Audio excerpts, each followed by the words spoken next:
Hello guys, आज हम direct indirect का पार्ट 4 करने वाले हैं।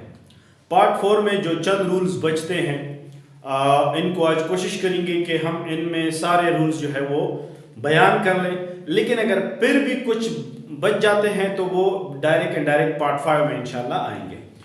तो पार्ट 4 को समझने के लिए पार्ट 3 जरूरी है। पार्ट 3 को समझने के लिए डायरेक्ट एंड डायरेक्ट की जो पिछली वीडियो रिकॉर्ड की गई है पार्ट 2 भी जरूरी है और पार्ट 1 भी जरूरी है।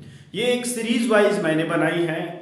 अगर आप लोग मुकम्मल डायरेक्ट एंड डायरेक्ट सीखने की कोशिश करते हैं तो आपको ये सारे सीरीज वाइज देखनी है, क्योंकि जो बेसिक्स रूल्स है वो पहले पिछले वीडियोस में बताए गए हैं। अभी मैं इनके ऊपर से यानी एग्जांपल्स और जो मेन बॉडी होती हैं वो यहाँ पे बयान करूँगा। तो टेंसेस के हवाले से तो बहुत सारी रूल्स जो थी वो पिछले वीडियो में रिकॉर्ड की गई है। आपको ये वीडियो समझने के लिए उन वीडियोस को जरूर देखनी है। सही है। यहाँ पे आज मैंने फ्यूचर इंडेफिनिट फॉर एग्जांपल जिस तरह विल शिल आता है उसका अगर डायरेक्ट नरेशन में विल शिल आया तो इनडायरेक्ट में उनका क्या करेंगे, या फिर अगर किन आ जाए जैसे मॉडल वर्ब है तो फिर उसका क्या करेंगे, या अगर शुड आ जाए वुड आ जाए तो क्या करेंगे, या अगर पास्ट परफेक्ट टेंस आ जाए हेड तो क्या करेंगे। जिस तरह कल लास्ट वीडियो में मैंने आपको बोला कि जब पास्ट इंडेफिनिट आता है डायरेक्ट नरेशन में तो उसको हम कन्वर्ट करेंगे पास्ट परफेक्ट टेंस में। अब अगर पास्ट परफेक्ट टेंस खुद आ जाए तो उसका क्या करेंगे। इस तरह मैंने बोला अगर पास्ट कंटिन्यूस आ जाए वाज वर वाला तो फिर उसको कन्वर्ट करेंगे पास्ट परफेक्ट कंटिन्यूस में। अब पास्ट परफेक्ट कंटिन्यूस खुद आ गया तो उसका क्या करेंगे। तो ये सारी चीज जो है वो आज इस वीडियो में जो है रिकॉर्ड होने वाली है। वीडियो को एंड तक देखे, जरूर देखे, और क्योंकि लास्ट में मैं कुछ जरूरी चीज जो है वो इसके हवाले से बताने वाला हूं, उसके लिए आपने वीडियो को एंड तक देखनी है। इसके अलावा कुछ और टर्म्स हैं जब वो डायरेक्ट में आते हैं उनका इनडायरेक्ट में किस तरह कन्वर्जन होगा। जैसे फॉर एग्जांपल मैं कहूं टुमारो, अब टुमारो डायरेक्ट में आया है, अब मैं इसी जुमले को इनडायरेक्ट में कन्वर्ट करता हूं तो टुमारो को मैं किस तरह बोलूंगा इनडायरेक्ट में, जो कि बेसिक चीज है। इन चीजों के ऊपर आपने फोकस करनी है। तो चलिए लेक्चर शुरू करते हैं, लेकिन लेक्चर शुरू करने से पहले ये वीडियो, ये लेक्चर, ये पूरी ग्रामर आपके लिए ही है। डायरेक्ट एंड डायरेक्ट मैं आप लोगों के लिए ही कर रहा हूं। जितने भी स्टूडेंट हैं 9, 10 वाले, फर्स्ट ईयर, सेकेंड ईयर वाले, और जो टेस्ट का सामना करते हैं उन सब के लिए ये वीडियो है, ये लेक्चर्स है। गारंटी के साथ अगर 2 बार आप ये वीडियो देखेंगे तो आप यकीन करें आपका ये मसला जो है ग्रामर के हवाले से खत्म होने वाला है। सही है। और भी बहुत सारे ग्रामर्स के टॉपिक्स हैं, इंशाल्लाह सबके ऊपर वीडियो आएगी, लेकिन अपने अपनी बारी के साथ। तो चलिए चैनल को इस चीज के लिए, ये सारी चीजें जो है आप लोगों के लिए हो रही है, तो इसके लिए आपने चैनल को सब्सक्राइब जरूर करना है। चैनल सब्सक्रिप्शन इसलिए जरूरी है ताकि जो भी वीडियो आए वो आपकी स्क्रीन पर भी आ जाए। उसके लिए आपको सब्सक्रिप्शन के बाद आपने वो जो बेल आइकन होता है उसको भी क्लिक करना है ताकि हर नोटिफिकेशन आपको मिले। साथ साथ में ये एक रिक्वेस्ट है कि वीडियो शेयर भी करें और इसको साथ साथ जो है मतलब लाइक भी क्या करें। ठीक है जी। तो चलिए लेक्चर शुरू करते हैं पार्ट 4 डायरेक्ट एंड डायरेक्ट का। तो आज हम बयान करेंगे कि जब हमारे साथ रिपोर्टिंग स्पीच पास्ट टेंस में हो तब चेंजेस आती है। जिस तरह पहले ये बात बता चुका हूं कि जब भी यहाँ पे पास्ट टेंस होगा और रिपोर्टेड स्पीच में बहुत सारी चेंजेस जो है वो आएगी। अब रिपोर्टेड स्पीच में जो जुमला है वो फ्यूचर इंडेफिनिट का है। फ्यूचर इंडेफिनिट, फ्यूचर इंडेफिनिट में क्या है, विल शिल हेल्पिंग वर्ब है। I will come tomorrow, you will see me, I shall write a letter. तो ये जो शिल और विल और प्लस वर्ब फर्स्ट फॉर्म है, ये फ्यूचर इंडेफिनिट टेंस है। As I have told you that if you have to learn direct and direct, for that you need to learn tenses first, ताकि आपको टेंस का पता चले कि ये कौन सा टेंस है, तब जाकर आपको डायरेक्ट एंड डायरेक्ट की समझ आएगी, अदरवाइज नो। अब यहाँ पे विल शिल जो है वो कन्वर्ट होगा वुड शुड में। सही है। एग्जांपल से आप इजीली अंडरस्टैंड करेंगे। विल शिल जो है अगर ये रिपोर्टिंग स्पीच पास्ट टेंस में है और यहाँ पे विल शिल है तो विल शिल को हम वुड या शुड में कन्वर्ट करेंगे। कैसे, एग्जांपल देखते हैं। ही सेड टू मी, उसने मुझसे कहा, आई शिल सी यू लेटर, मैं आपको बाद में मिलता हूं, मैं आपको बाद में मिलूंगा या मैं आपको बाद में देखूंगा। आई शिल सी यू लेटर। अब देखें, इसको मैंने इनडायरेक्ट में कन्वर्ट करना है।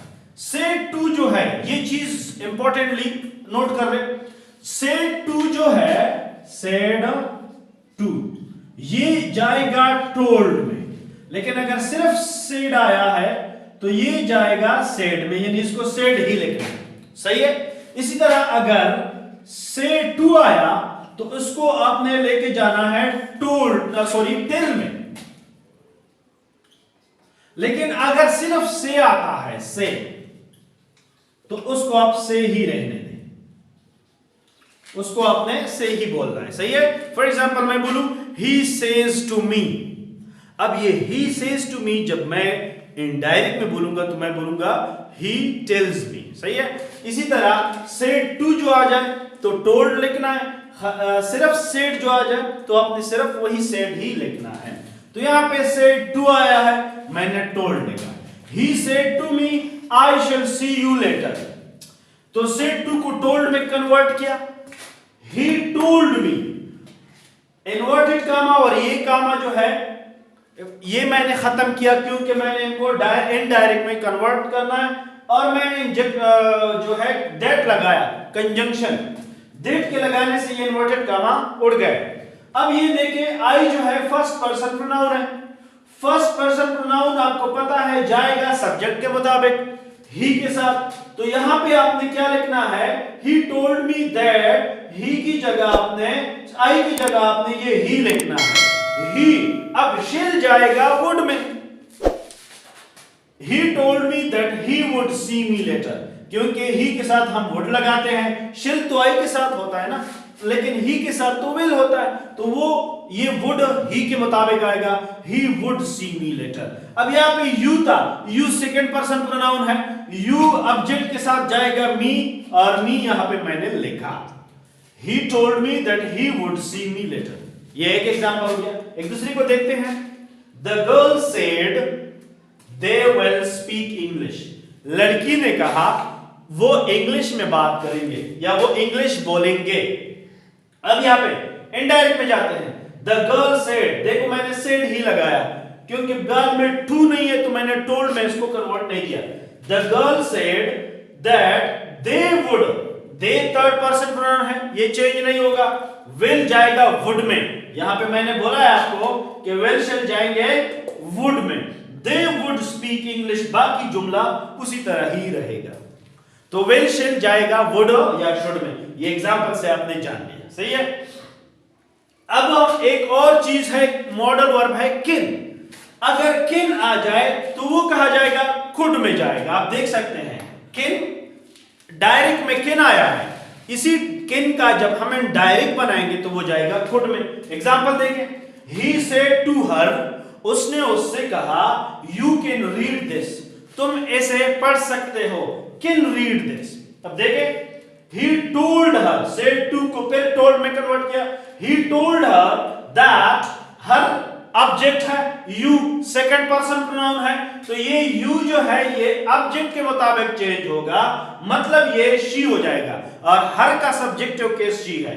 he told her that she, किन जाएगा could में, she told her that she could read, this जाएगा that में। जब डायरेक्ट नरेशन में this आ जाए, इनडायरेक्ट में वो that में जाएगा। किस चीज में जाएगा?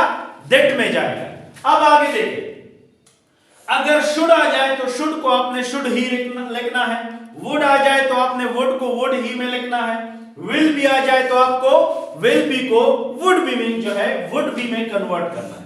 अब इधर देखें, he said I should call my mother, he said that he should call his mother। should को मैंने चेंज नहीं किया, सिर्फ मैंने क्या किया, प्रोनाउन चेंज की। ही, यहाँ पे आई को मैंने ही में कन्वर्ट किया, क्योंकि आई जो है जाएगा सब्जेक्ट के साथ। He said that he should call his mother, he का पोजेसिव केस है, हैज तो हैज लगाया, हिज मदर। सही है। ये आपके साथ कुछ टर्म्स थे जो विल, शिल, शुड और कैन के हवाले से थे। अब मैं लिखता हूं for example would. He, she said he would help but, उसने कहा वो मदद कर देता लेकिन मजबूर होगा, नहीं कर पाया, सॉरी, तो वुड हम इस सेंस में लगा देते हैं। She said he would help but, तो अब यहाँ पे वुड आपने नहीं चेंज करना, इसी तरह लिखना है she said that he would help that, यानी देखो सिर्फ दैट लगाया, ही जो है वो तो थर्ड पर्सन है, उसको तो चेंज नहीं करना, वुड अपनी जगह लगा और हेल्प बट वही बाकी इस तरह ही आया। आपने देखा वुड भी चेंज नहीं होता डायरेक्ट और इनडायरेक्ट में। एक और जुमला लिखते हैं शिल बी, विल बी वो जाएगा वुड बी में, किस तरह दे सेड वी शिल बी एंजॉयिंग, उन्होंने कहा हम एंजॉय कर रहे होंगे, तो ये देखो शिल बी को हमने फिर से वुड बी में लेके जाना है। They said we first person pronoun है, जाएगा सब्जेक्ट के मुताबिक, they said that they would be enjoying, बाकी जुमला उसी तरह, सिर्फ शिल बी को कन्वर्ट किया वुड बी में। ठीक है जी, शिल बी को वुड बी में, दे said that they would be enjoying. उसके अलावा अगर आपके साथ खुद डायरेक्ट में पास्ट परफेक्ट टेंस आ जाए हेड वाला, तो हेड को हेड में ही रहने देते हैं, हेड बी को हेड बेन में ही रहने देते हैं, इनको हमने कन्वर्ट नहीं करना है। He said he had bought a new pen, देखो पास्ट परफेक्ट टेंस आया है, अब इसी को मैंने डायरेक्ट में करना है। He said that he had bought a new pen, he said that he had bought a new pen, यहां देख सकते हैं आपके हेड उसी तरह मैंने लगाया, चेंज नहीं किया। एक और जुमला you said I had been sleeping, past perfect continuous है, हैड बीन लगा, अब हैड बीन भी आपने चेंज नहीं करना। You said that you had been sleeping, सिर्फ आई बदल गया सब्जेक्ट के मुताबिक, सब्जेक्ट वहां पे यू है और यू के मुताबिक ये बदल गया, तो you said that you had been sleeping, सही है, हैड बीन का जुमला उसी तरह है। इसके अलावा कुछ और टर्म्स हैं, अगर डायरेक्ट में आपके साथ आ जाएगी किसी जुमले में एगो, तो वो जाएगा इनडायरेक्ट में बिफोर में। अगर आ जाए टुमारो, फॉर एग्जांपल मैं बोलूं कि he said I will meet you tomorrow, तो इसको मैं कन्वर्ट करूंगा कि he said that he would meet me next day, अब और टुमारो को हम द नेक्स्ट डे में कन्वर्ट करेंगे, 10 को कन्वर्ट करेंगे 100 में, यस्टरडे को कन्वर्ट करेंगे प्रीवियस डे में, और इट को कन्वर्ट करेंगे दैट में। For example clean it, he said clean it, he said that clean that, यानी past present indefinite past indefinite मिल जाएगा, तो क्लीन इट क्लीन दैट हो जाएगा। उम्मीद करता हूं ये सारी चीजें समझ आई होगी। आगे जो है I think direct and direct की जो इंट्रोगेटिव सेंटेंसेस है वो इंशाल्लाह इसके ऊपर पार्ट 5 बनाऊंगा, और इंट्रोगेटिव सेंटेंस क्या है पहले वो जानने की कोशिश करेंगे। उसके बाद अगर एक इंट्रोगेटिव सेंटेंस डायरेक्ट नरेशन में आता है उसको हम किस तरह कन्वर्ट करेंगे इनडायरेक्ट में, तो फिर उनके रूल्स जो है अलग से हैं, वो इंशाल्लाह पार्ट 5 डायरेक्ट इनडायरेक्ट पार्ट 5 में आएगा। और अभी के लिए ये काफ़ी है, ये वीडियो आप 2-3 बार देखें और इसके ऊपर प्रैक्टिस करें, और मुझे उम्मीद है गारंटी के साथ कह सकता हूं कि अगर आपने ये 2-3 बार ये वीडियो देखी तो आप यकीन करें कि ये वाला मसला जो भी टेस्ट में आ रहा है, बहुत सारे MCQs इसके हवाले से बनते हैं, ये आपका हल हो जाएगा। अल्लाह हाफिज।